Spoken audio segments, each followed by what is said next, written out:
The October wind carried the scent of pine and decay through Whispering Ridge State Park, rattling the yellow crime scene tape that encircled campsite number 17.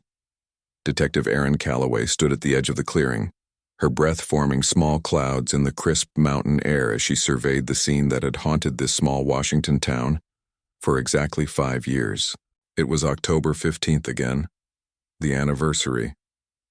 "Every year, same day, you come back here," said Ranger Tom Vickers, approaching from behind with 2 steaming cups of coffee.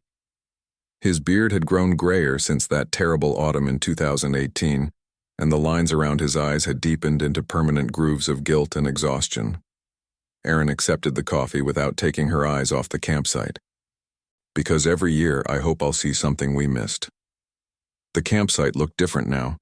Nature had reclaimed much of what the investigation had disturbed, but in Erin's mind, it remained frozen in time.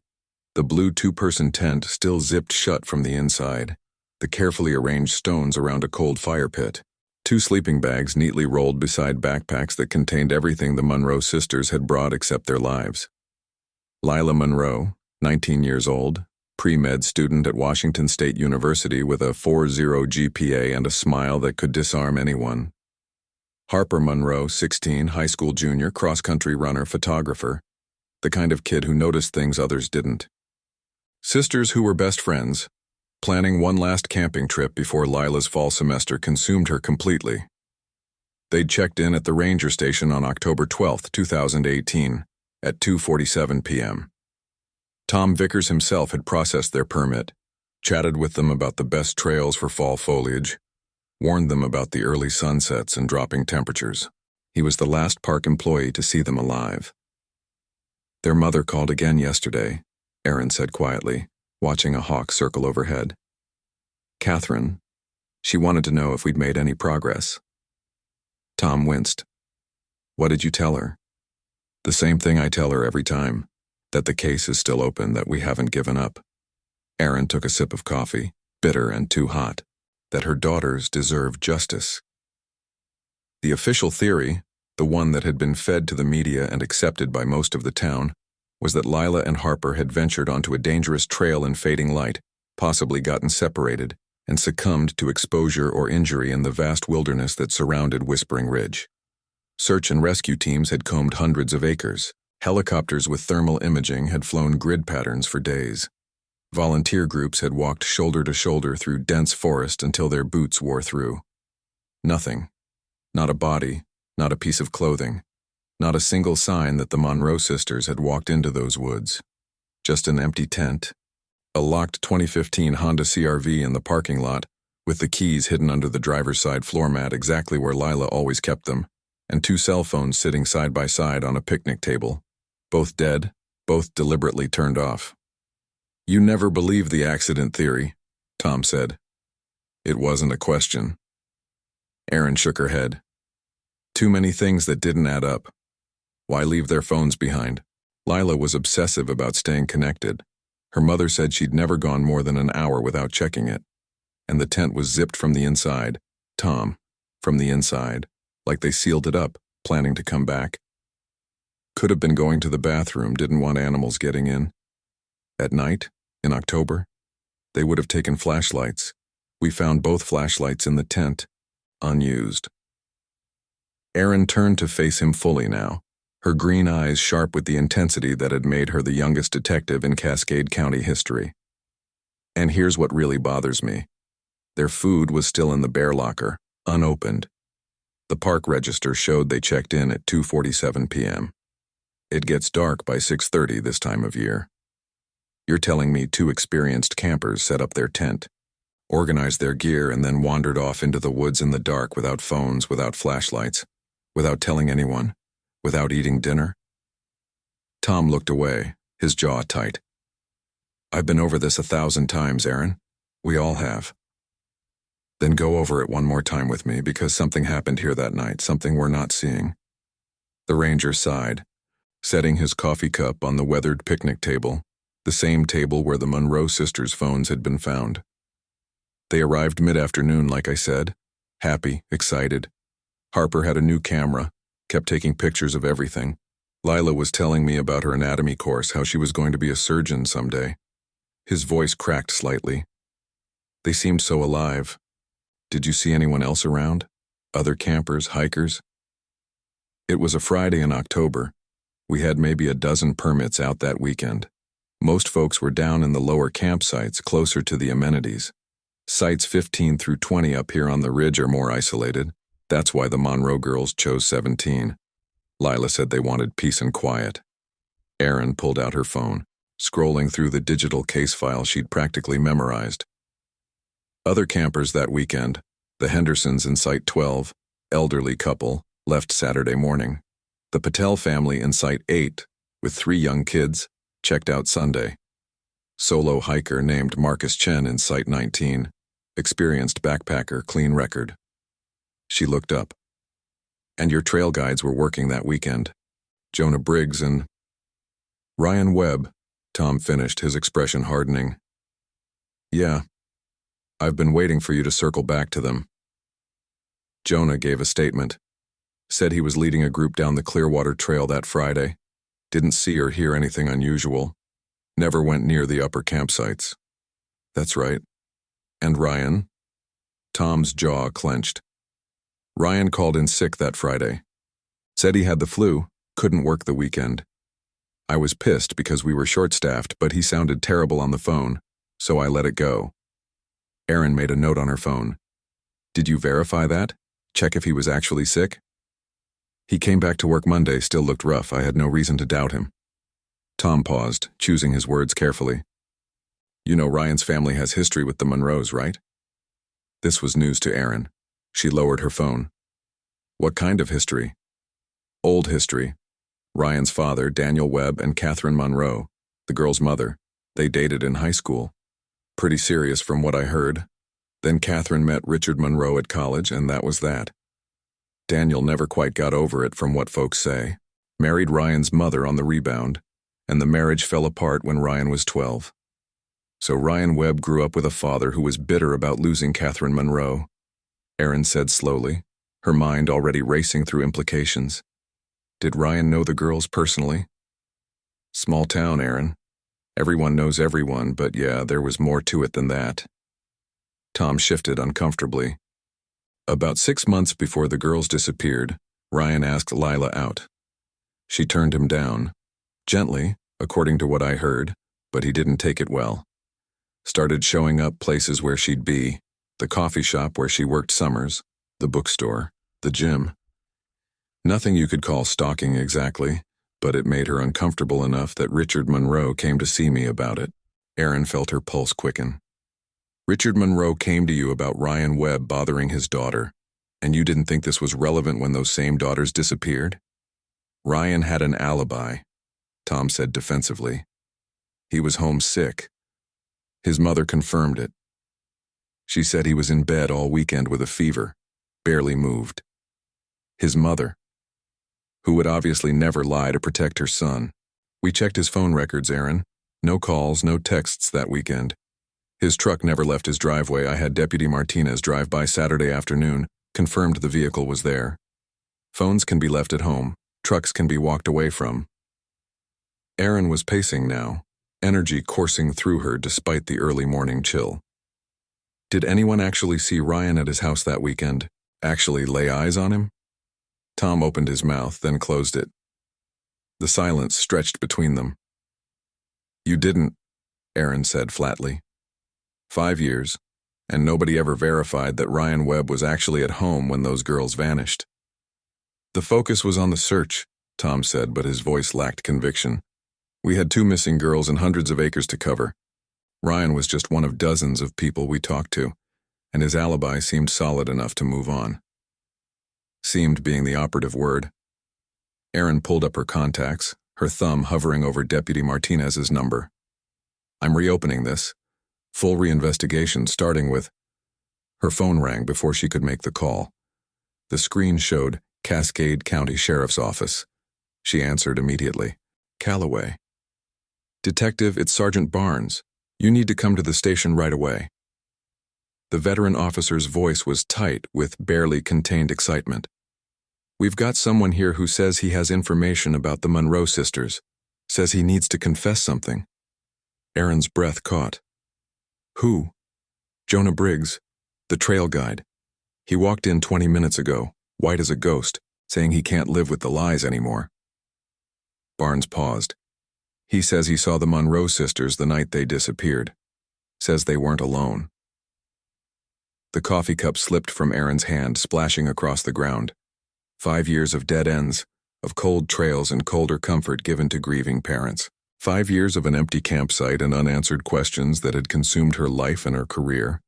And now, on the anniversary of their disappearance, a witness who had stayed silent was finally ready to talk.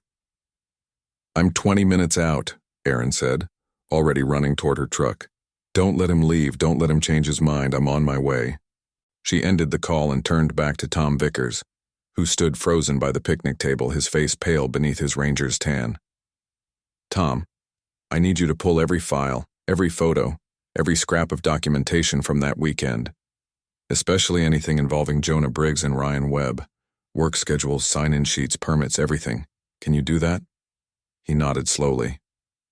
What do you think Jonah's going to say?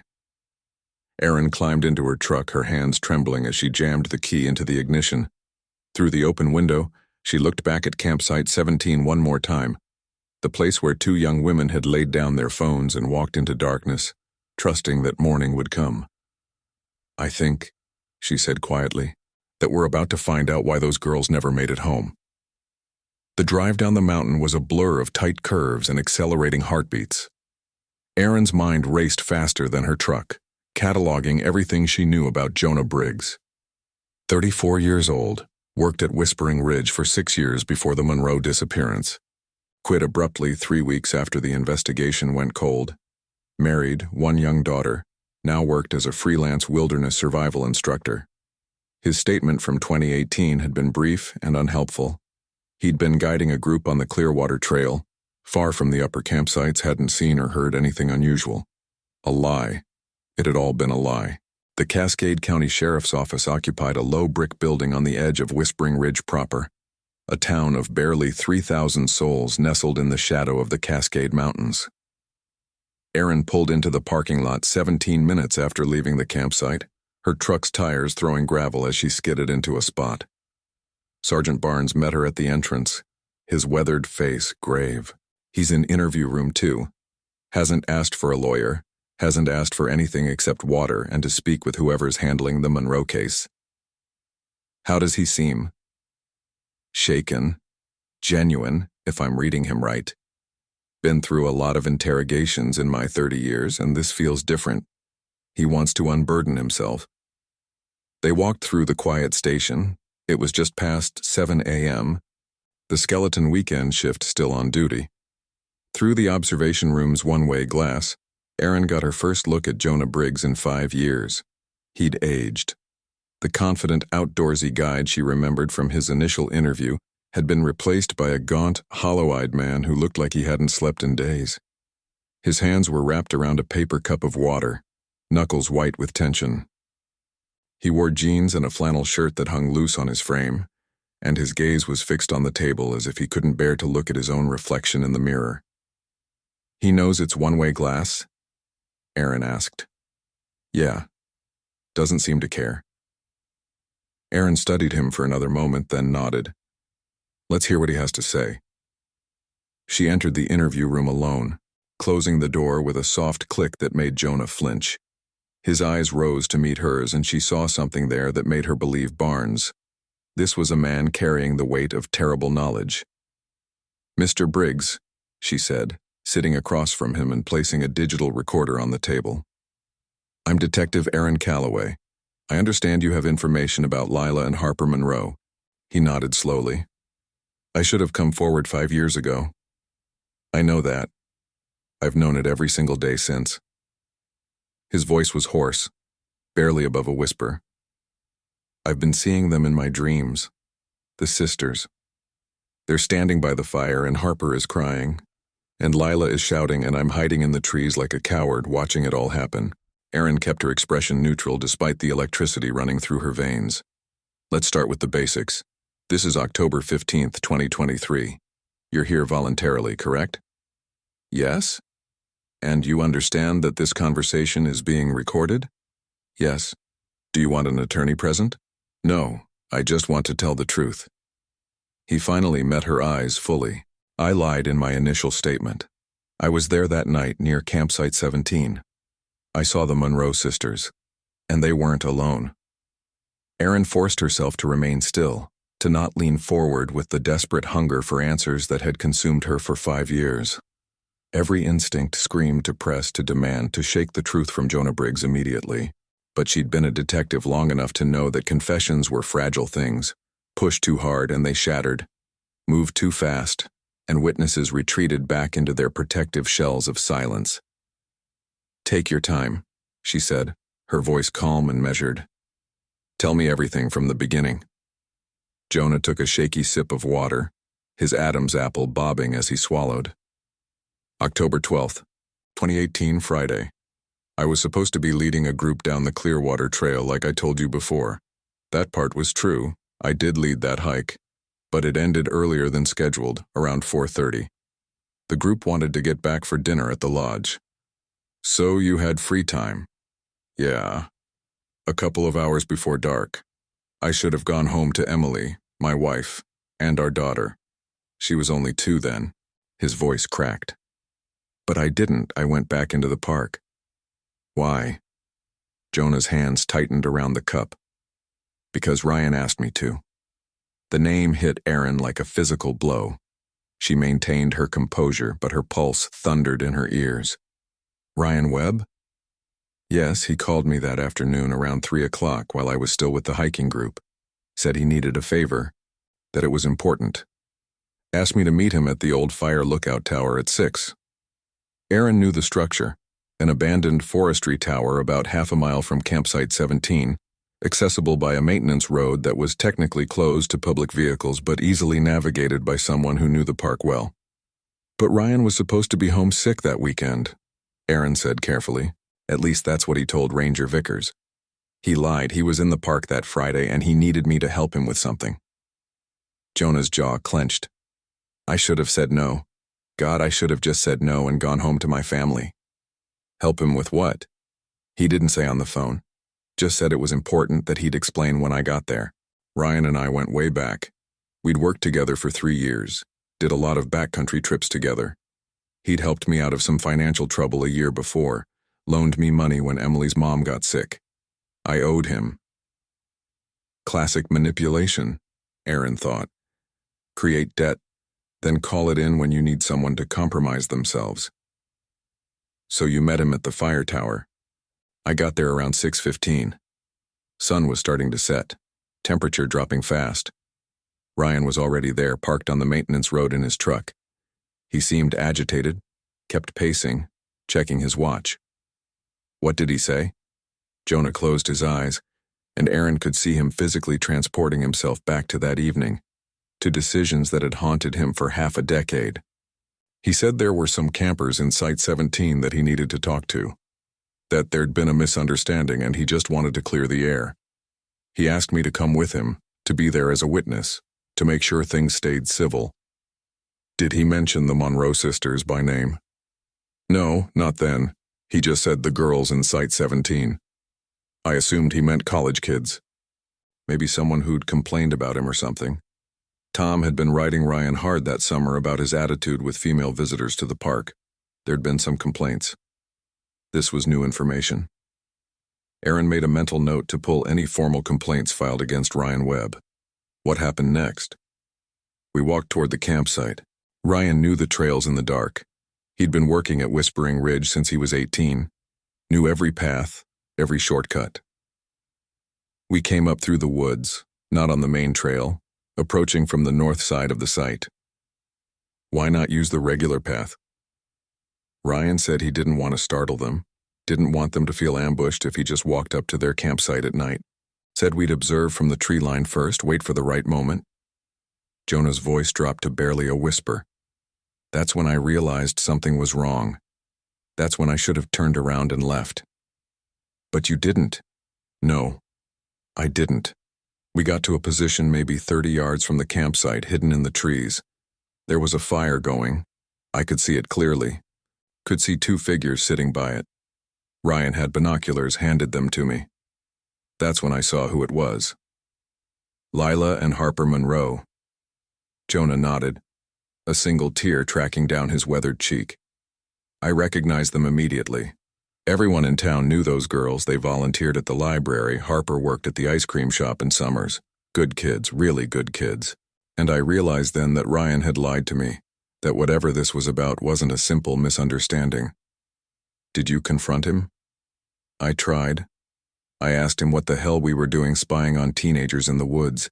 He got defensive, said Lila had been spreading rumors about him, that she'd told people he'd been harassing her and it wasn't true. Said he just wanted to talk to her, to clear his name, but he needed a witness because otherwise it would be his word against hers. Aaron leaned forward slightly. Did you believe him? I wanted to. Ryan was my friend, or so I thought.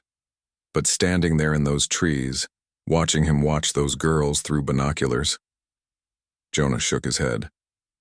I told him this was a bad idea, that we should leave, that if he wanted to clear his name he should do it properly, maybe with Tom present or something. He got angry, said I owed him, that he'd covered for me before when I'd messed up on the job. Said if I left, he'd tell Tom about the times I'd been drinking on duty. Were you? Drinking on duty? Twice. 2 times in 3 years. And both times Ryan had covered for me, taken over my groups when I was too hungover to function. I was ashamed of it, terrified of losing my job. Emily was pregnant with our second child. We couldn't afford for me to get fired. Jonah's voice was hollow. So I stayed. I stayed and watched, and that decision has destroyed my life. Aaron gave him a moment, then pressed forward. Tell me what you saw. The girls were sitting by the fire, talking and laughing. Harper had her camera, was taking pictures of the flames, of the stars. They seemed so happy, so completely unaware that they were being watched. We stayed there for maybe 20 minutes, Ryan just staring at them through the binoculars. I kept asking what we were waiting for when he was going to go talk to them.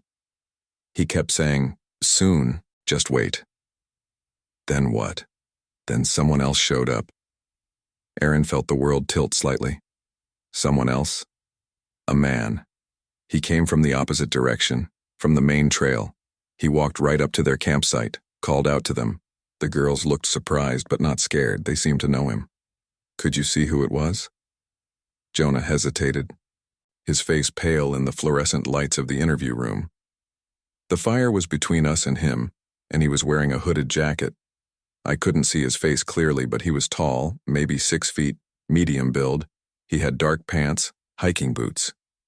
And there was something about the way he moved, something familiar, but I can't place it. What did Ryan do when this man appeared? He got very still, very focused. He lowered the binoculars and just watched. I asked him if he knew who it was, but he told me to shut up. His whole demeanor changed. He wasn't agitated anymore. He was completely focused, like a hunter watching prey. Could you hear what they were saying? The girls and this man? Bits and pieces when the wind was right. Lila's voice carried. She was upset about something. I heard her say, you can't just show up here, and we agreed you'd stay away. Harper was quieter, but she sounded scared. She said something like, please just go, or please just leave. The man was talking in a lower voice. I couldn't make out his words, but his body language was aggressive. He kept moving closer to them, and they kept backing away from the fire. Aaron's mind raced. Another person, someone the girls knew but didn't want to see, someone they'd apparently made an agreement with to stay away. How long did this confrontation last? Maybe 10 minutes. It got more heated. I saw Lila push the man's chest, trying to get him to back off. Harper had her phone out at one point, like she was going to call someone, but the man grabbed it from her hand. That's when I knew we needed to intervene, that this had gone too far. I turned to Ryan, told him we had to go help them, call the Rangers, something. What did Ryan say? Jonah's voice broke completely. He said no, we wait, we watch, like it was some kind of game, like those girls weren't in danger. I started to move forward anyway, and he grabbed my arm hard enough to bruise. He said if I interfered, he'd tell everyone I was a drunk, that I'd endangered hikers, that I'd never work in outdoor recreation again. He said I had a family to think about. "So you stayed," Erin said, fighting to keep judgment from her voice. "God help me, I stayed. I stayed, and I watched. And I've relived that moment 1,000 times, wishing I'd been braver, wishing I'd done the right thing." Fresh tears streamed down Jonah's face. The argument got worse. Lila was shouting now, really angry. I heard her say, "I'll tell everyone, and you won't get away with this." The man grabbed her by both shoulders, shook her. Harper tried to pull him off her sister, and he shoved her. She fell hard near the fire pit. Then what happened? Ryan pulled out his phone, started recording. That's when I really understood. This wasn't about clearing his name or confronting Lila about rumors. He wanted this confrontation to happen. He'd planned something, orchestrated something, and I was there as his unwitting accomplice. Erin's blood ran cold.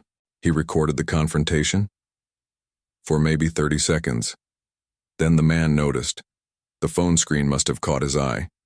He turned toward the trees, toward us, and even from that distance I could see the recognition on his face. He knew someone was watching. He shouted something, I think it was, "Who's there?" And that's when everything fell apart. "What do you mean?" Ryan panicked. He grabbed my arm and we ran, crashed through the woods back toward the maintenance road. I could hear shouting behind us, the girls screaming, but Ryan wouldn't stop, wouldn't let me go back. We got to his truck and he peeled out, drove like a maniac down the mountain. "Where did he take you?" "To my truck back at the ranger station parking lot. The whole drive he kept saying, 'You didn't see anything, we were never there, you were home with your family all night.' He made me repeat it back to him, made me promise I'd stick to the story. He said if I told anyone, he'd destroy my life, my job, my marriage, everything." "Did he say what happened after you ran? Did he mention going back?" Jonah shook his head. He wouldn't talk about it, just kept repeating that we were never there, that I needed to forget what I saw. He deleted the video from his phone right in front of me, made sure I watched him do it. Then he dropped me at my truck and drove away. "And you went home?" I went home, kissed my wife, held my daughter, and I said nothing. Jonah's entire body was shaking now. The next day, when the search started, when Tom told us the Monroe sisters were missing, I knew. I knew something terrible had happened, and I'd been there, and I'd run away like a coward. But I was trapped. If I came forward, I'd have to admit I'd watched those girls being threatened and done nothing. I'd have to explain why we were spying on them in the first place. And Ryan had leverage over me, could expose my drinking, could say I was lying to cover my own involvement. "So you lied in your statement to the police?" "Yes. I said I'd been on the Clearwater Trail, that I'd gone straight home after, that I hadn't seen or heard anything unusual. And every day since, I've lived with the guilt. Every day, I've wondered if those girls would still be alive if I'd just been brave enough to do the right thing in that moment."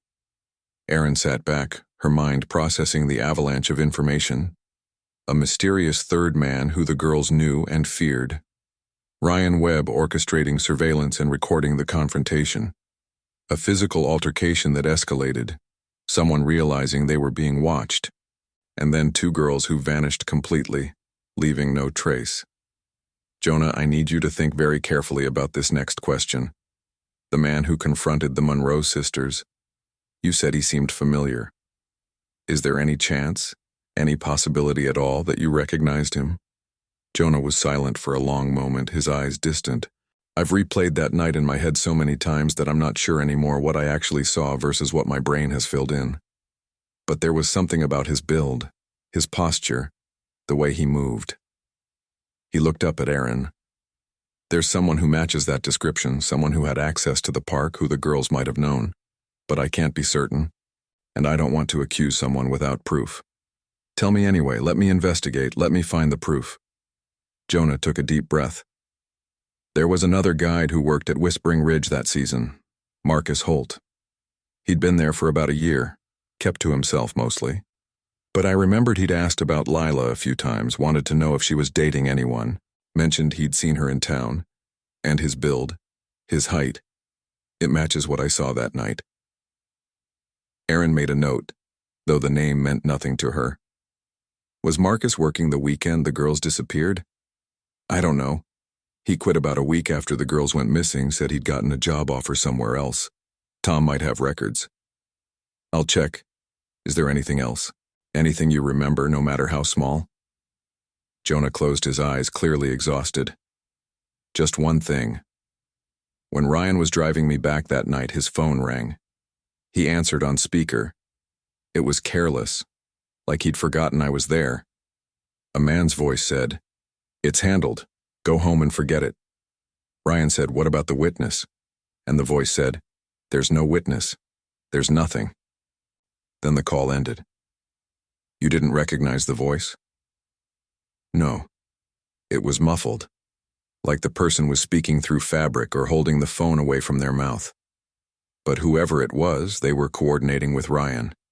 They were in on it together. Erin stood, her chair scraping against the floor. "Mr. Briggs, I'm going to need you to work with a forensic artist. Try to get a better description of the man you saw.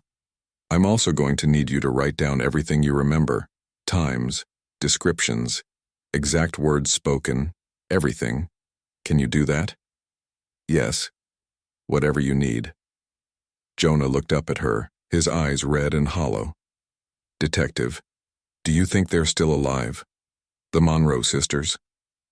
It was the question Erin had been asking herself for 5 years, the question that had driven her to return to that empty campsite year after year.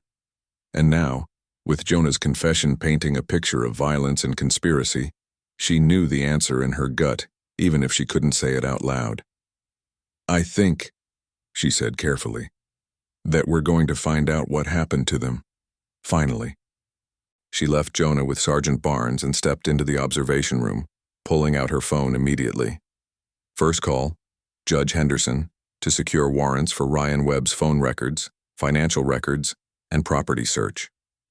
Second call, Tom Vickers, to pull employment records for Marcus Holt and any other seasonal staff from 2018. Third call, the State Forensics Lab, to see if any physical evidence from the original investigation could be reprocessed with newer technology.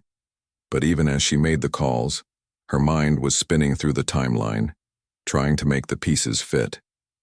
Ryan Webb had orchestrated surveillance of the Monroe sisters, but he wasn't the one who confronted them. That was someone else, possibly Marcus Holt.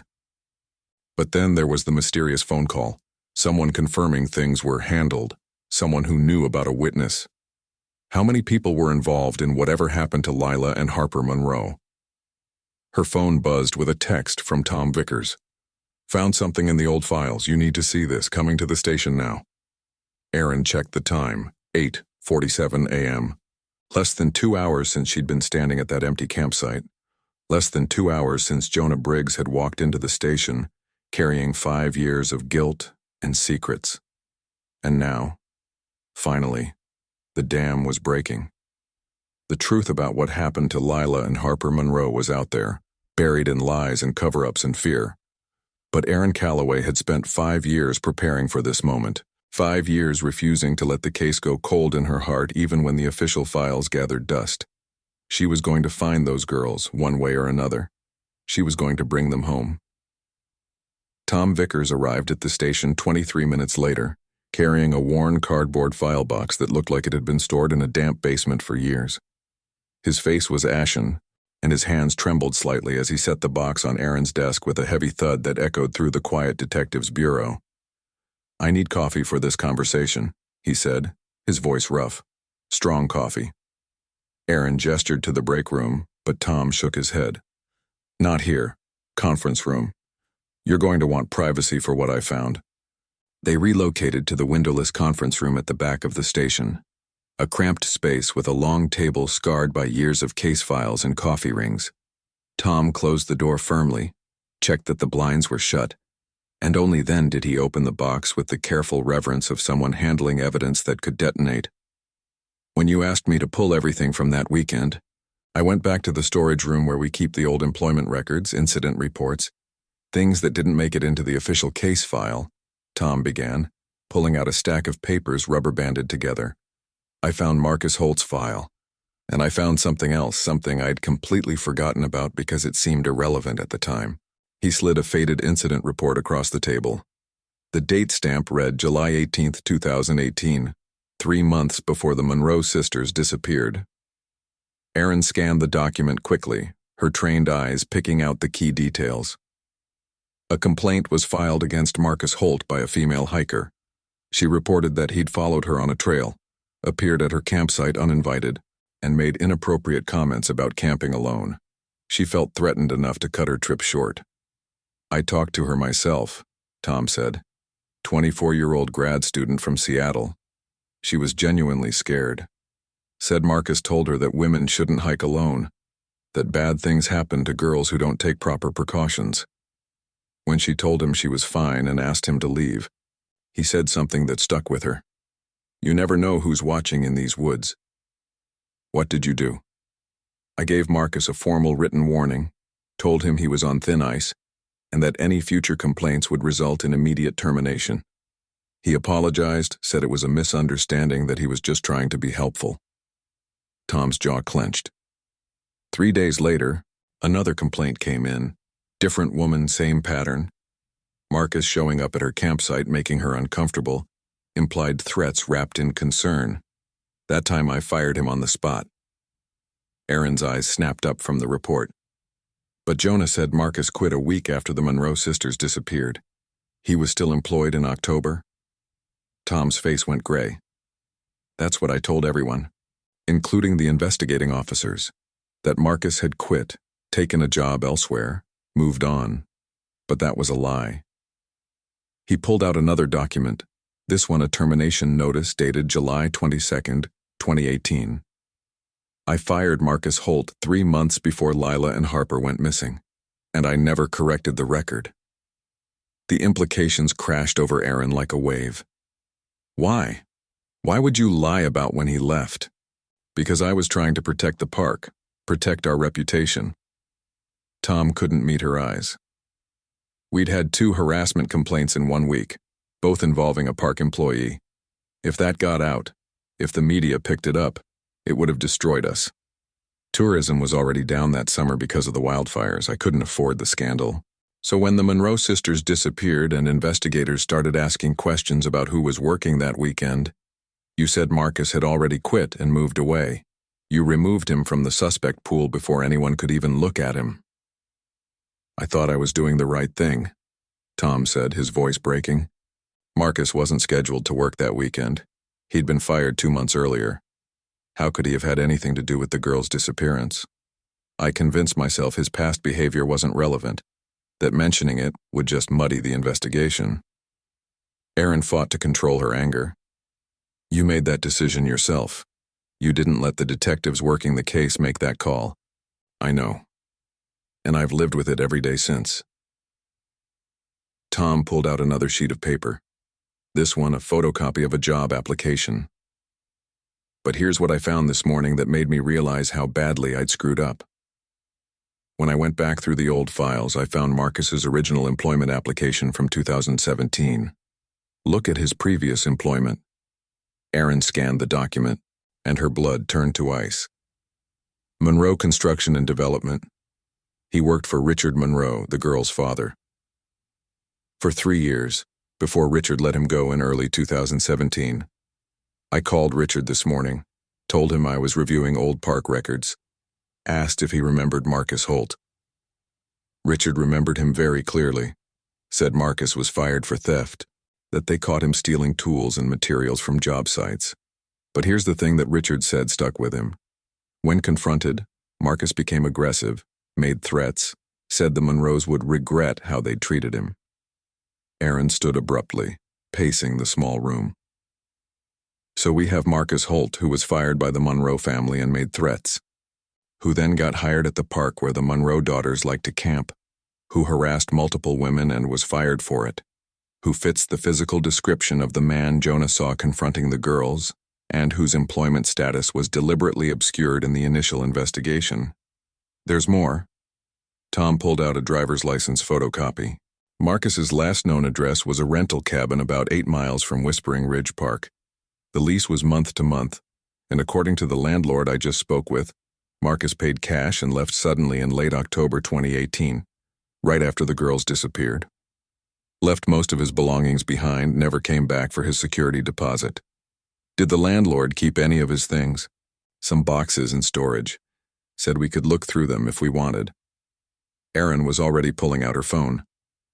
We need a warrant for that storage unit, and we need to find Marcus Holt. Do you have any information on where he went? Nothing concrete. The forwarding address he gave the landlord was fake, I already checked. But there's something else you need to know. Tom hesitated, clearly wrestling with another revelation. The day after the Monroe sisters were reported missing, I got a phone call. Anonymous, from a blocked number. A man's voice said, "Stop looking at the park employees. This wasn't an inside job. Those girls wandered off and got lost, that's all." Then he hung up. "And you didn't report this?" I thought it was just some local crank. Someone who wanted to insert themselves into the investigation. We get calls like that on every major case. But now, knowing what Jonah said about Ryan receiving a call that night, a man's voice saying, "It's handled." Tom's voice trailed off. "You think it was the same person?" "I don't know. Maybe." The voice was disguised both times, muffled, but the timing. He shook his head. "Erin, I think I've been manipulated from the start. I think someone or multiple people orchestrated this whole thing, and I helped them cover it up without even realizing it." Erin's phone buzzed. A text from Judge Henderson. "Warrants approved for Ryan Webb. Serving them now. He's not at his residence. Neighbors say he left in a hurry this morning with packed bags. Damn it." Erin showed Tom the message. "Ryan knows we're coming. Someone tipped him off." "How?" "The only people who knew about Jonah's confession were you, me, Barnes, and—" Tom stopped, his face draining of color. "And whoever Jonah might have told before he came in." Erin pulled up Jonah's phone records on her laptop, accessed through the emergency warrant she'd secured an hour ago. He made 3 calls this morning before coming to the station. One to his wife at 5:47 a.m. lasted 2 minutes. One to his therapist at 6:03 a.m. lasted 8 minutes. And one to an unknown number at 6:15 a.m. lasted less than 30 seconds. "Can you trace it?" "Already on it." Erin's fingers flew across the keyboard, accessing the reverse lookup database. The result made her stomach drop. The number belongs to a burner phone purchased at a gas station in Cascade Falls 3 days ago. Paid for in cash, no name attached. Jonah called a burner phone before confessing. Why? Maybe he was being blackmailed. Maybe he was warned not to talk. Or maybe... Erin pulled up Jonah's text messages, scanning through them rapidly. Maybe he was trying to do the right thing, but in the wrong way. "Look at this. Text sent to the burner number at 6:14 a.m. I can't live with this anymore. I'm going to the police. You should do the same." Tom leaned over her shoulder. He was texting someone else who was involved. Someone else who was there that night or knew what happened. And that person immediately warned Ryan. Erin stood, gathering her files. "We need to find out who owns that burner phone, and we need to find Ryan Webb before he disappears completely. Tom, I need you to go through every employee record from 2018, every person who had access to the park that weekend. I need names, addresses, phone numbers, everything." "What are you going to do?" "I'm going to talk to the Monroe family. If Marcus Holt worked for Richard Monroe and made threats after being fired, there might be more to their history than a simple employment dispute. And I want to know if Richard ever mentioned Marcus to his daughters, if they would have recognized him that night in the woods." Tom gathered the files back into the box. "Erin, there's one more thing. When I was going through the old records, I found something else that bothered me." He pulled out a visitor log from October 12, 2018. "This is the sign-in sheet from the ranger station that day. Every visitor to the park is supposed to sign in, note their vehicle and their planned activities." Erin scanned the log. The Monroe sisters' entry was there, Lila's neat handwriting noting their Honda CR-V, campsite 17, 2-night stay, but Tom's finger pointed to an entry, 3 lines below theirs. Unknown vehicle, no name given, just a notation in my handwriting. Day pass, hiking only, paid cash. Tom's voice was barely a whisper. I don't remember who that was. I process hundreds of visitors every week and most I forget immediately. But someone came into the park that day, paid cash to avoid a paper trail, and I never thought to mention it during the investigation. Do you have security camera footage from the ranger station? From 5 years ago? No. We only keep footage for 90 days, then it gets recorded over. But I've been thinking about it all morning, trying to remember. And there's this nagging feeling in the back of my mind like I should recognize something about that transaction, but I can't quite grasp it. Erin photographed the log page with her phone. Keep thinking about it. Any detail, no matter how small, could be important. In the meantime, I'm issuing a BOLO for Ryan Webb and putting out feelers for Marcus Holt. If either of them tries to use a credit card, book a flight, or cross a border, we'll know. She was heading for the door when Tom called out, Erin, wait. There's something I need to ask you. Do you think the girls are still alive? It was the second time that morning someone had asked her that question, and it was getting no easier to answer. Erin turned back, meeting Tom's desperate, guilt-ridden eyes. Honestly? After hearing what Jonah described, a violent confrontation, people running, someone calling to say it's handled, 2 girls who completely vanished without a trace? No, I don't think they're alive. But I think we can still find them. I think we can still bring them home to their family and make someone answer for what happened.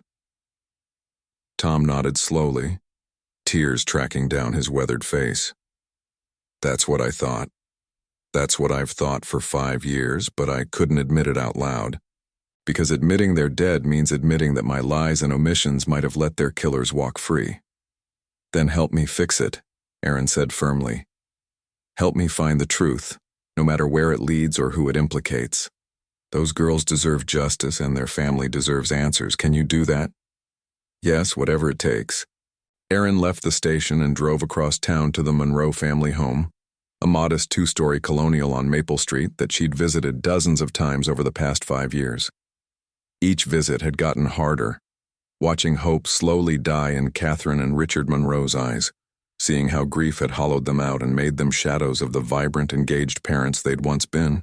The house looked the same as always, meticulously maintained lawn, seasonal flowers in the beds, a faded yellow ribbon still tied to the mailbox in honor of the missing girls. But there was something different today.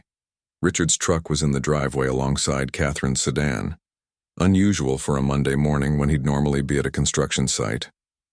Erin parked and approached the front door, her stomach tight with the weight of what she was about to discuss.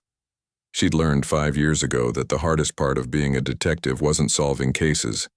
It was looking parents in the eye and telling them their children were likely dead, that the search had shifted from rescue to recovery, from hope to closure. Catherine answered the door on the second knock. She'd aged dramatically since 2018. Her dark hair now shot through with gray, deep lines carved around her eyes and mouth, a permanent tension in her shoulders as if bracing for the next blow. But when she saw Erin, something flickered in her expression that might have been hope. Detective Calloway, I didn't expect to see you until next week. Catherine's voice was hoarse, like she'd been crying recently. Is there news? Yes, can I come in? Is Richard here? He's in the living room. We were just... Catherine trailed off, gesturing vaguely. Come in. The interior of the house was a shrine to the missing girls. Photos lined every wall. Lila in her graduation gown, Harper with her camera. The sisters together at various ages and stages of their 2 short lives. The mantel held candles that Catherine lit every evening, a ritual of remembrance that had become her only connection to her vanished daughters. Richard Monroe stood as Erin entered the living room. He'd aged too, but differently than his wife. Harder, angrier, like grief had calcified into something sharp and dangerous. He'd been a large, jovial man in 2018, the kind of contractor who brought donuts to job sites and knew all his workers by name. Now he was gaunt, his eyes hollowed out by sleepless nights and unanswered questions. "Detective," he said, his voice carefully neutral. "Catherine said there's news. There's been a development in your daughter's case. A significant one." Aaron sat in the chair they offered, declined coffee, and got straight to the point. "A witness came forward this morning, Jonah Briggs, one of the trail guides from Whispering Ridge. He's given us information that changes everything we thought we knew about the night Lila and Harper disappeared." Catherine's hand flew to her mouth. "What kind of information?" "He saw your daughters that evening at their campsite, and they weren't alone. Someone was there with them, someone who seemed to be arguing with them. The situation appeared to be escalating toward violence." The color drained from Richard's face. "Who? Who was with them?" "We're still confirming identities, but I need to ask you both some questions that might help us. First, do you remember an employee of yours named Marcus Holt?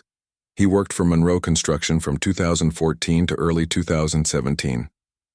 Richard's jaw clenched so hard Aaron could hear his teeth grind. "Marcus? Yes, I remember him. I fired him for theft in February 2017. Why? What does he have to do with my daughters?" "We believe he may have been at the park that weekend. We know he worked there briefly in 2018, before being terminated for harassing female visitors. And according to Tom Vickers, Marcus made threats against your family when you fired him. Did you ever tell Lila and Harper about those threats?" "No," Catherine said immediately. "We didn't want to scare them. Marcus was just some angry employee, we thought. People make threats all the time when they get fired. But they don't actually do anything. We never thought." Her voice broke. "Did the girls ever mention seeing Marcus around town, at the places they frequented?" Richard and Catherine exchanged glances. "Not that they told us," Richard said slowly. "But Harper kept a diary. She wrote in it every day. It's in her room. We haven't touched anything in there since she disappeared. Would that help?" "It might. Can I look at it?" Catherine led Aaron upstairs to a bedroom that was frozen in time. Unmade bed, posters on the walls, a desk covered with photography equipment and editing software still on the screen showing the last project Harper had been working on before that fatal camping trip. The diary was in the nightstand drawer, a leather-bound journal with Harper's name embossed on the cover. Aaron flipped through the pages carefully, scanning Harper's teenage handwriting, entries about school, friends, her photography, her sister's college plans. Then, in August 2018, an entry that made Aaron's breath catch. "Saw that creepy guy from Dad's company again today at the coffee shop. He was sitting in the corner, watching Lila work. Didn't say anything, just stared. Lila noticed him too, but pretended she didn't. On the way home, she told me Dad fired him last year for stealing, and that he'd called the house a few times after, saying weird things to Mom. Why is he still hanging around? It's been over a year. Lila said we should tell Dad if we see him again, but we don't want Dad to worry or do something that gets him in trouble. Maybe the guy will just move on." Aaron photographed the page, then kept flipping. Another entry from September. "He followed us today. I'm sure of it. We were at the bookstore, and when we came out, his truck was parked across the street. Lila wanted to confront him, but I made her walk to the busy main street instead. We went into the police station lobby, not to report anything, just to make him see us going in there. When we came out 5 minutes later, he was gone. Lila's really shaken up. She said, 'What if he knows where we go camping? What if he follows us there?' I told her we should skip our October trip, but she said she's not going to let some creep ruin our traditions. Now I'm worried, though. Really worried." "Oh my God," Catherine whispered from the doorway. "They knew. They knew someone was stalking them, and they didn't tell us." "They were trying to protect you," Aaron said gently. "Teenagers often don't report things like this because they're afraid of being restricted, of losing their freedom. They thought they could handle it themselves." Richard appeared behind his wife, his face twisted with anguish. "If they'd told me, if I'd known, I could have done something. I could have gotten a restraining order. I could have confronted Marcus. I could have kept them safe." "Or Marcus might have escalated," Aaron said. Mr. Monroe, I need you to tell me everything about your history with Marcus Holt. Why did you hire him? What kind of employee was he? And what exactly happened when you fired him? They moved back downstairs and Richard poured himself a whiskey despite the early hour. I hired Marcus in 2014 on a recommendation from a mutual acquaintance. He was a decent worker at first, showed up on time, did what he was told, no complaints. But over time I noticed things going missing from job sites. Small stuff at first, tools, supplies, nothing major. Then it got bigger. Copper wiring, expensive fixtures, materials that could be resold. How did you catch him? I set up cameras at a site where we'd had multiple thefts, caught Marcus on video loading materials into his truck after hours. When I confronted him, he denied it at first, then got aggressive when I showed him the footage.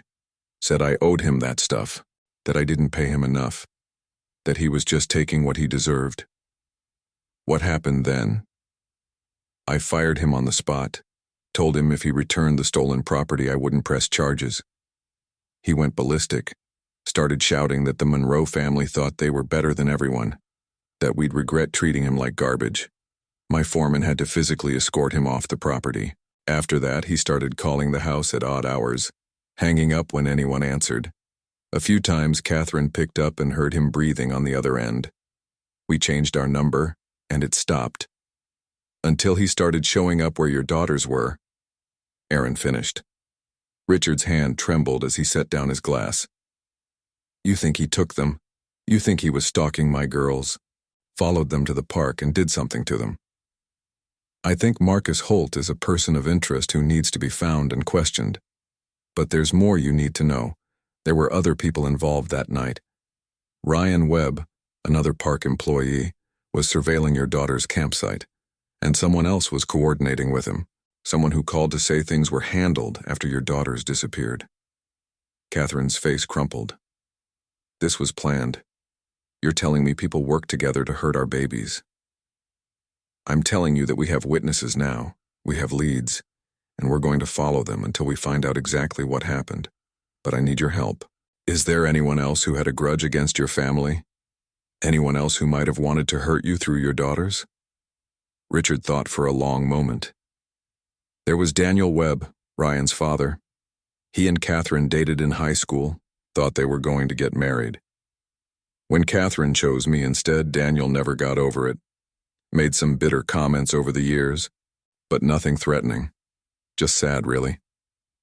Daniel Webb died 3 years ago, Catherine added. Liver failure from drinking. But Ryan... Richard, didn't Ryan ask Lila out last year? And didn't you go talk to Tom about it? I did, Richard confirmed. Ryan had been pestering Lila, showing up at her work, texting her constantly. She tried to let him down easy, but he wouldn't take no for an answer. I went to Tom, explained the situation, asked him to have a word with Ryan about appropriate boundaries. Tom assured me he'd handle it. Aaron made notes rapidly. Do you know if Ryan and Marcus knew each other? If they had any connection beyond both working at the park? I have no idea, but if they're both involved in what happened to my girls... Richard's voice turned cold and dangerous. Detective, I need to know. Are my daughters still alive? It was the third time that morning, and Aaron knew she couldn't evade the question any longer.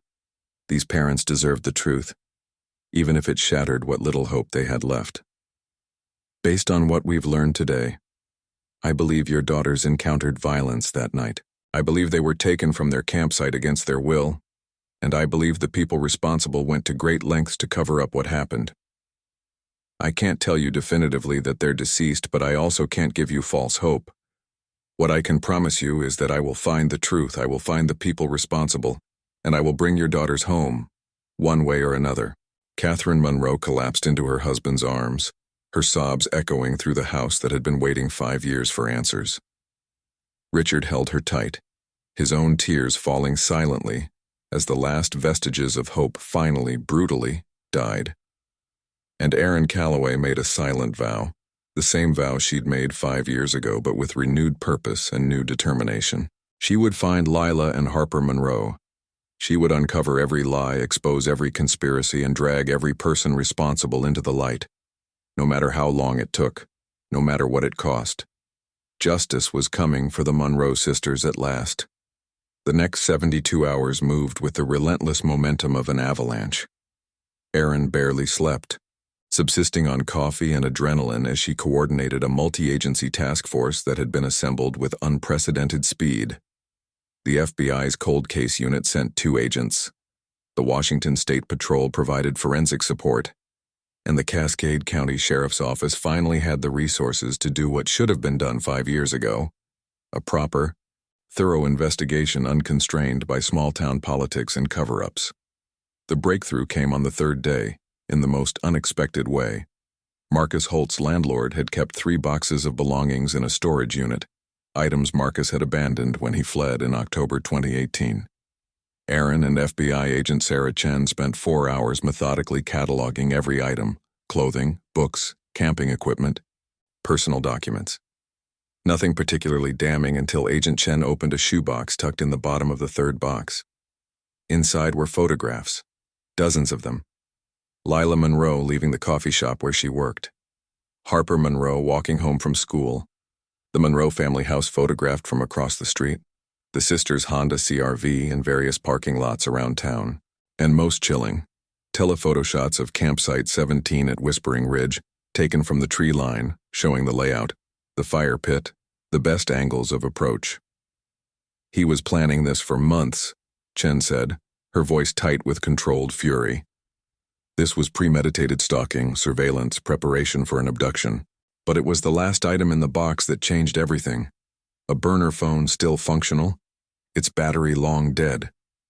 When they charged it and accessed the call log, they found exactly what Erin had been hoping for: a record of communications between Marcus Holt and 2 other numbers in the weeks leading up to October 12, 2018. One number belonged to Ryan Webb's personal cell phone. The other number took longer to trace, routed through multiple forwarding services designed to obscure the owner's identity. But the FBI's technical team cracked it within 6 hours. The number belonged to Daniel Webb, Ryan's father. "But Daniel Webb died 3 years ago," Erin said, staring at the phone records spread across the conference table. "Catherine Monroe said he died of liver failure." "He did," Agent Chen confirmed, pulling up the death certificate on her laptop. "March 2020. But look at these call records. The last communication between Daniel Webb's phone and this burner was October 13th, 2018, the day after the Monroe sisters disappeared. A 15-minute call at 11:47 p.m. Erin's mind raced. Daniel Webb was coordinating with his son Ryan and with Marcus Holt. But why? What did he have to gain? "Revenge," said Sergeant Barnes, who'd been quietly reviewing case files in the corner. Catherine Monroe rejected him for Richard Monroe decades ago. By all accounts, Daniel never moved on, never forgave her for that choice. His marriage failed, his life fell apart, and he blamed the Monroe family for all of it. So he recruited his son and a disgruntled former employee to hurt Catherine by taking her daughters, Chen concluded. "It's twisted, but we've seen similar cases. Proxy revenge through the target's children." "But there's still a problem," Erin said. "Daniel Webb is dead. Ryan Webb is in the wind. We have evidence of conspiracy and stalking, but we still don't have the girls. We don't have bodies. We don't have a crime scene beyond that empty campsite. We need Marcus Holt." The bolo for Marcus had generated dozens of false sightings, but nothing concrete until that afternoon, when a patrol officer in Spokane reported a vehicle matching the description of Marcus's truck, parked outside a budget motel on the edge of the city. Erin and Agent Chen were in a car within 10 minutes, racing northeast with a tactical team following close behind. The drive took 3 hours. The sun was setting as they pulled into the motel parking lot, the neon vacancy sign flickering against the darkening sky. Marcus's truck was still there, dusty and worn, parked in front of room 117. The tactical team moved into position. Erin approached the door, her heart hammering, her weapon drawn but pointed safely at the ground. She knocked firmly. "Marcus Holt, this is Detective Erin Calloway with the Cascade County Sheriff's Office. We need to talk to you. Open the door." Silence. Then footsteps, slow and heavy. The door cracked open 6 inches, held by a security chain, and Marcus Holt's face appeared in the gap, older, more weathered than his employee photo, but unmistakably the same man. His eyes were red-rimmed and hollow, his face unshaven, and there was something in his expression that looked almost like relief. "I've been waiting for you," he said quietly. "I knew you'd come eventually. Then you know why we're here. Open the door, Marcus. Let's do this the easy way." He complied, sliding the chain free and stepping back with his hands raised. The room behind him was Spartanly furnished, unmade bed, clothes scattered on the floor, empty whiskey bottles lined up on the dresser like trophies of self-destruction. On the nightstand, prominently displayed, was a photograph Aaron recognized immediately from Harper Monroe's Instagram account. The two sisters standing on a mountain overlook, arms around each other, smiling at the camera with the whole world spread out behind them. "You've been living with this," Aaron said, gesturing to the photo. "For 5 years, you've been carrying what you did." Marcus sank onto the edge of the bed, his hand still raised but trembling now. "Every single day, every night I close my eyes. I see Harper's face. She was so scared, kept asking why, kept saying they'd never done anything to hurt anyone. And Lila, she was so brave, tried to protect her little sister right up until—" His voice broke completely. "Until what, Marcus? What happened that night?" "I never wanted to hurt them," he said, tears streaming down his face. "You have to believe me. The plan was just to scare them, to make the Monroe family feel what it was like to be afraid, to be helpless. That's what Daniel said. Just scare them, just make them understand. But it all went wrong. It all went so terribly wrong." Agent Chen had entered the room behind Aaron, her phone out and recording. "Marcus Holt, we're recording this conversation. You have the right to remain silent. You have the right to an attorney. Do you understand these rights?" "I understand. And I don't want an attorney. I want to tell you what happened. I want them to be found. I want their family to have peace." He looked up at Aaron with desperate, haunted eyes. "I'll tell you everything. Where they are, how it happened, all of it. Just please, let me finally do one thing right." Aaron sat in the room's only chair, her weapon holstered now, her recorder adding to Agent Chen's. "Start from the beginning. How did you get involved with Daniel and Ryan Webb?" "Daniel found me about 6 months after Richard Monroe fired me. I was angry, drinking too much, shooting my mouth off in bars about how the Monroes had screwed me over. Daniel approached me one night, said he understood that the Monroes had destroyed his life too. We started talking and he told me about Catherine choosing Richard, about how his whole life had been derailed by that rejection. He recruited you." "Yeah. He had money, from a settlement or insurance or something, and he said he'd pay me to help him teach the Monroes a lesson.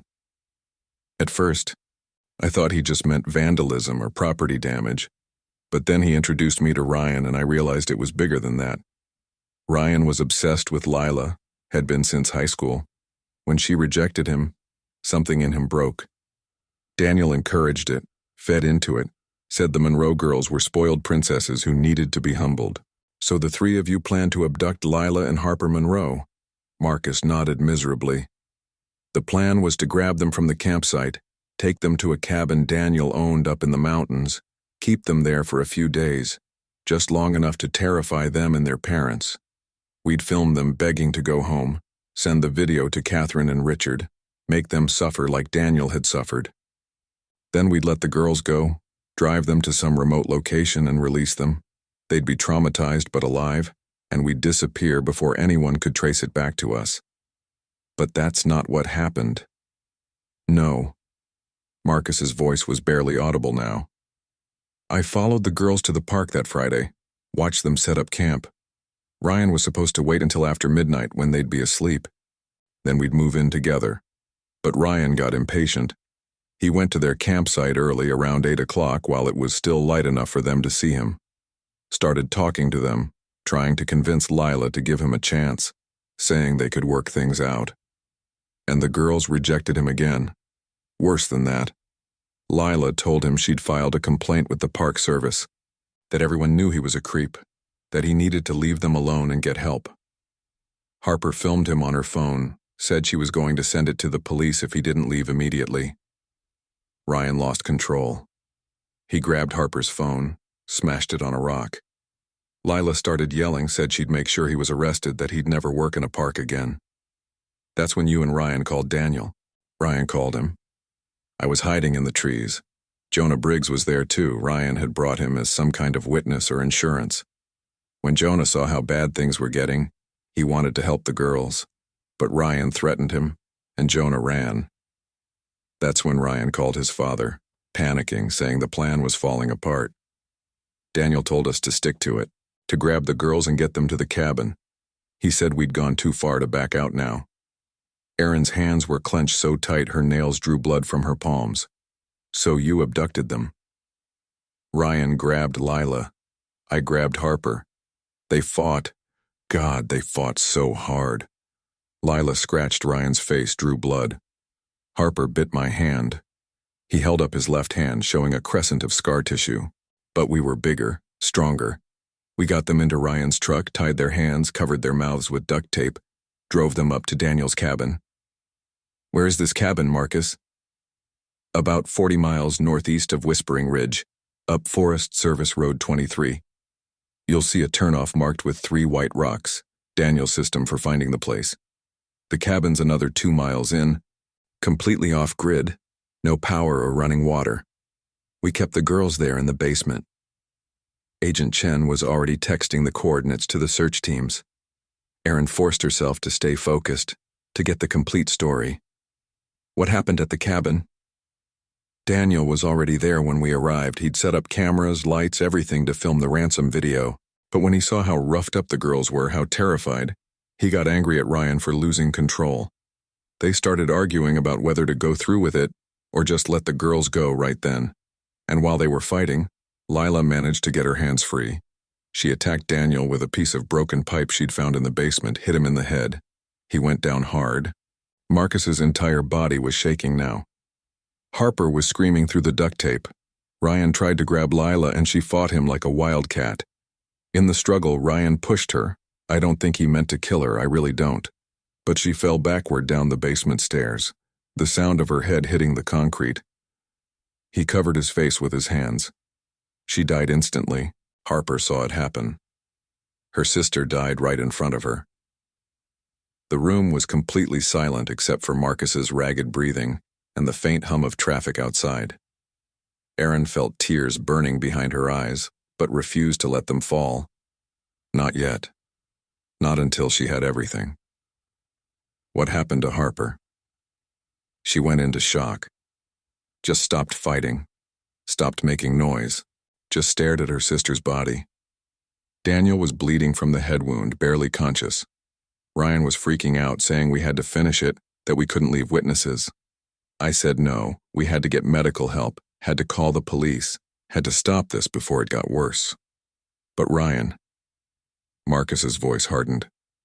Ryan said Harper had seen everything, that she could identify all of us, that we'd all go to prison for murder. He said there was only one way to make sure we stayed free. He killed her. I tried to stop him, I swear I tried. But he was out of his mind, and Daniel was urging him on, saying we had to protect ourselves, that we'd all hang if we didn't finish what we'd started. Ryan strangled Harper with his bare hands while I stood there like a coward and did nothing. The tears were flowing freely now, Marcus's face contorted with anguish. She was 16 years old. She begged for her life. She said she wouldn't tell anyone, that she just wanted to go home. And he killed her anyway. Erin had to step outside for a moment. Had to breathe the cool evening air before she did something she'd regret. Agent Chen followed her, equally shaken. We need to get to that cabin, Chen said. If the bodies are still there... They are, Erin said with certainty. Marcus is telling the truth. You can hear it in his voice. He's been carrying this for 5 years and he wants it to end. They went back inside. Marcus was exactly where they'd left him, staring at the photo of the sisters. What did you do with their bodies? Erin asked. her voice steady despite the rage and grief threatening to overwhelm her. Daniel had us wrap them in tarps and bury them in the woods behind the cabin. Deep graves 6 feet down. He said animals wouldn't find them that way, that the forest would keep them hidden forever. Then we cleaned the cabin, burned anything that might have evidence, and went our separate ways. Daniel paid us the money he'd promised, $50,000 each, and said if any of us ever talked, he'd make sure we all went down together. But Daniel Webb is dead now. He can't threaten you anymore. No, but I've been threatening myself for 5 years. Every bottle I drink, every night I don't sleep, every morning I wake up wishing I hadn't. That's been my punishment. And it's not enough. It'll never be enough for what I did, for what I let happen. He looked at Aaron. Those girls were innocent. They were good people who deserved long, happy lives. And I helped destroy them because I was angry and weak and stupid. Where is Ryan Webb now? I don't know. When Jonah came forward, I saw it on the news yesterday. I knew it was over. I called Ryan to warn him, and he said he was running, said I should run too. But I'm done running. I want those girls to be found. I want their family to be able to bury them properly. And I want to face justice for what I did. The tactical team transported Marcus back to Cascade County in custody, while Aaron and Agent Chen led a convoy of vehicles toward the coordinates he'd provided. The drive through increasingly remote Forest Service roads took over an hour, headlights cutting through complete darkness as they navigated washboard gravel and hairpin turns. They found the turnoff marked by 3 white rocks just as Marcus had described. 2 miles further, barely visible through the trees, stood a dilapidated cabin that looked like it hadn't been occupied since Daniel Webb's death 3 years prior. The search team moved through the cabin first, clearing rooms and documenting everything. The basement showed signs of recent disturbance. Someone had been there, had moved things around, had perhaps even considered destroying evidence. But they were too late for that. In the woods behind the cabin, cadaver dogs alerted on a location approximately 50 yards from the back door. The forensics team began the careful, painstaking process of excavation. Aaron stood at the perimeter, wrapped in a jacket against the mountain cold, watching powerful spotlights illuminate the gravesite as investigators worked with brushes and screens to uncover what had been hidden for 5 years. It took 4 hours, but just after midnight, they found them. 2 bodies, wrapped in deteriorating tarps, buried deep in the rocky soil. Even after 5 years in the ground, the Monroe sisters were identifiable. DNA testing would confirm it definitively, but Aaron knew. She'd spent so long searching for these girls that finding them felt almost surreal. She called Catherine and Richard Monroe from the excavation site, the hardest phone call she'd ever made. "We found them," she said simply, her voice breaking on the words. "We found your daughters. I'm so sorry, but we found them. You can bring them home now." Catherine's wail of grief echoed through the phone, a sound of such profound loss that Aaron had to step away from the gravesite, away from the other investigators, to compose herself. Richard's voice came on the line a moment later, thick with tears but steady. "Did they suffer?" Aaron closed her eyes. "Yes. I'm sorry, but yes. It wasn't quick, and it wasn't easy. But I promise you, everyone responsible will be held accountable. Marcus Holt is in custody and has confessed to everything. We'll find Ryan Webb, and Daniel Webb's estate will be held liable for his role in their deaths. Your daughters will have justice." "Thank you," Richard whispered. "Thank you for never giving up on them." The manhunt for Ryan Webb lasted another week. He was finally apprehended at a border crossing into Canada, using a fake ID and traveling in a stolen vehicle.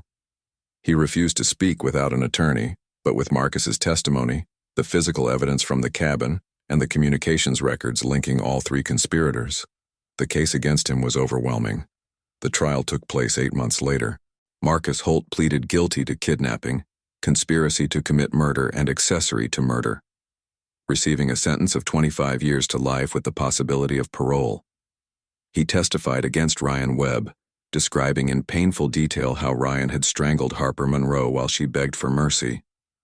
Ryan Webb was convicted on 2 counts of first-degree murder, kidnapping, and conspiracy. The jury deliberated for less than 3 hours. The judge sentenced him to life in prison without the possibility of parole.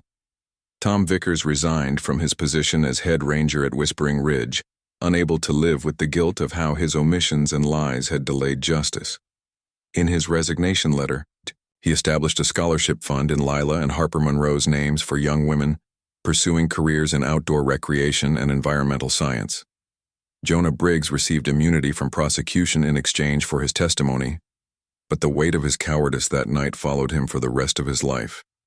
He divorced his wife, gave up wilderness work entirely, and became an advocate for witness protection programs and encouraging people to come forward when they see crimes being committed. And Erin Calloway stood beside Catherine and Richard Monroe on a sunny morning in June, as they buried their daughters at last, in a cemetery overlooking the mountains the girls had loved so much. The headstones were simple, dignified, bearing the words their parents had chosen. Lila Monroe, 1999-2018. Beloved daughter and sister. Her light will never fade. Harper Monroe, 2002-2018. Beloved daughter and sister. She saw beauty in everything. The case that had consumed Erin's life for 5 years was finally closed. But she knew the real work. Helping a family heal, ensuring the memories of two bright, beautiful young women weren't defined by how they died, but by how they lived. That work would continue for years to come. As the mourners dispersed and the Monroe family stood alone at the graves of their daughters, Erin walked back to her car. Her phone buzzed with a new case assignment, another missing person, another family waiting for answers, another chance to bring someone home. She looked back one more time at the cemetery, at the parents finally able to say goodbye to their children, and made the same promise she'd made 5 years ago at an empty campsite. She would never stop searching. She would never stop fighting for the lost. Because everyone deserved to be found, everyone deserved justice, and everyone deserved to come home.